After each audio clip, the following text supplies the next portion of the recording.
Hey everybody, how you doing? If you don't know who I am, it's me.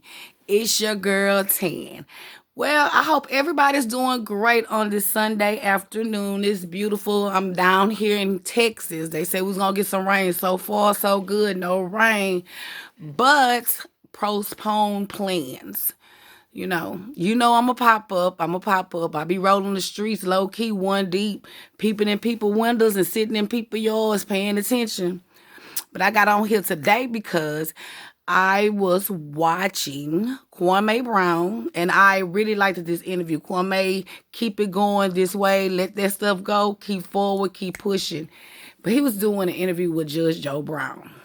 We have been sitting on Judge Joe Brown. Well, on the interview, he spoke a lot about, Charlemagne, and which I was like, okay, wow, I wish you just let it go. Okay, but he talked about really Kamala Harris, and whatnot, and how she made her way to the top, which he said that basically, hey, she screwed her way to the top. She screwed until she got what she wanted. You know, she really not for the people like a lot of people believe that she is. I never liked it her. I don't know her personally. All I know is what I see and what they present to me, and just looking at I didn't like the presentation. I feel like they put people of color in our face to get that vote, and we don't even know where these people come from. It's like they just pop out of air. She was a prosecuting attorney that prosecuted Lil Kim, as you know, and she laughed about that. She was giving a lot of black men and teenagers a lot of time for a Lil Weed case that requires some time, but not as much time as she gave them while she was an attorney. Also, she was one of the ones that pushed forth the law about the truancy law, which is if your kid missed 3 or more days, that the parent is liable to go to jail. And in one of those instances, one parent, as some of us know how kids are, drop the kid off at school, watch the kid go inside the school. Either they walk out the back door or they wait until you leave and then they leave again, okay? And they locked this lady up for 6 months. 6 whole months. 6 months. No telling what happened to her kids. Didn't know if she was the only parent. Nothing like that. I myself, thank God, I didn't have to go do that. But I've been through that with one of my children. You drop them off, and then you get the report card saying they ain't been in class in like 40 days. You like, well, I take you to school every day, so you must be walking out the back door when I'm hitting the corner. So I understand that sometimes you can't get them kids to do what you want them to do. They're going to do what they want to do. But that was not, in that instance, that was not the mother's fault why her kid wasn't attending school, and that was unjust for her to be jailed for that by Kamala Harris. Also, Judge Joe Brown talked about Tina Turner, but not on Kwame's. I started back strolling the streets. I was like, okay, because I really didn't like Miss Biden. No disrespect. He called her Kumquilla. Kumquilla. Ha! Kumquilla. That's her. That she not black. She's Hindu and Jamaican. And she did what she had to do that she felt that she needed to do to get to the top, but she really don't care about us, which makes sense to me because they haven't did anything really for the people since they got in the office. They haven't even went and attended the border crisis. They say she keep avoiding it or whatever. But anyway, driving back there, I got in my car. Hey, let's ride out. So rolling. So, I come up on another little thing. He talk about Tina Turner.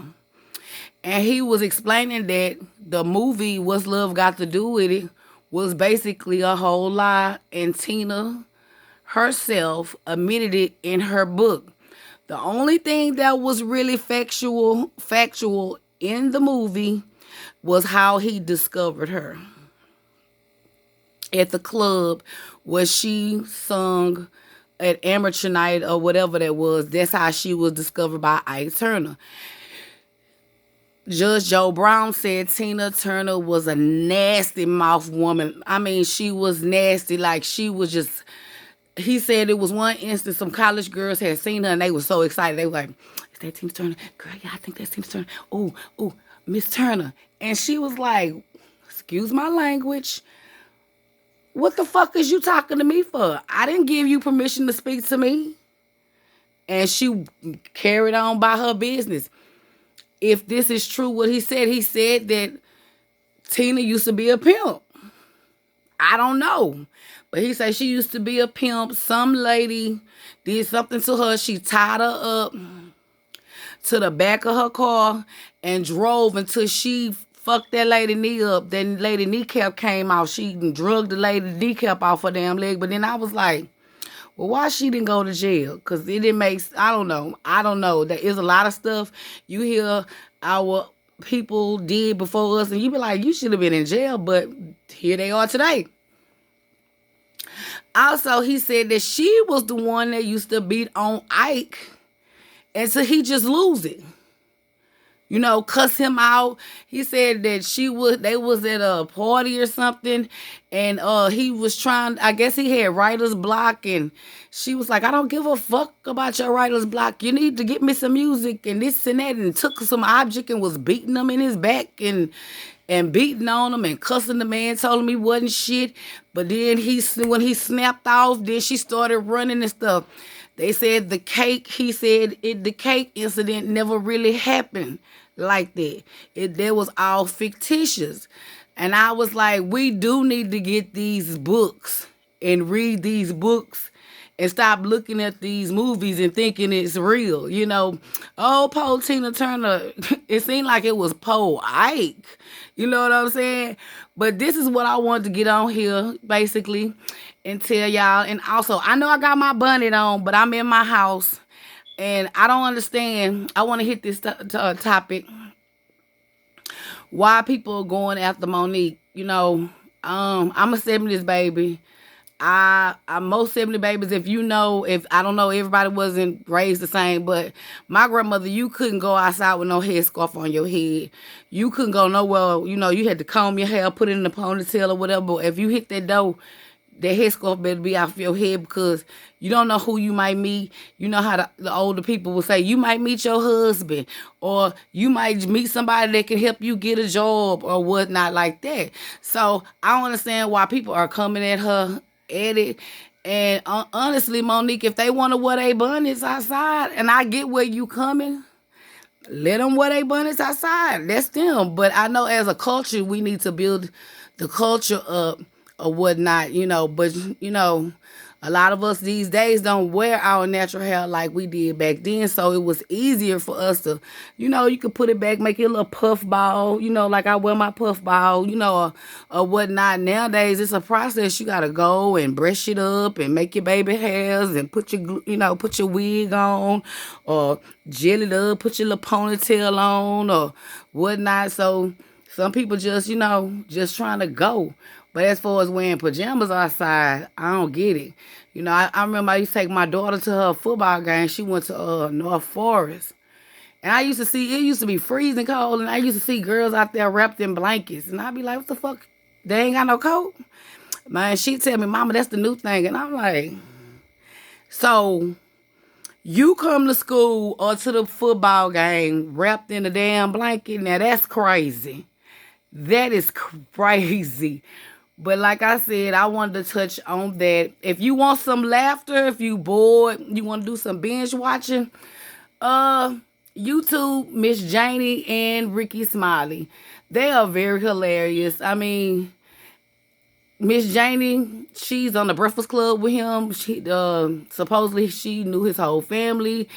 Her three sons passed on. They asked Ricky to look over her, and hopefully he's doing the right thing for the right thing, depending on what kind of you on a conspiracy theory, like is he gonna sacrifice her and little boy Chris, well he and little boy the man Chris, or on just see it for the surface is, oh, okay, he's really doing a nice job. She's 84 years old. She's mobile. She lives by herself that I see. And they very hilarious when they come together. If you just want to kiki or whatnot, peep them out. Miss Janie and Ricky Smiley. They will put some tears in your eyes because Miss Janie, she don't play that. She be letting Ricky have it. So that's all I got to say. So give me a thumbs up, thumbs down, share, comment. Let's talk about it. And you know what I say? Fuck them naysayers, because what? All they do is run a motherfucking mouth. Thank you. Talk to y'all later. Love you.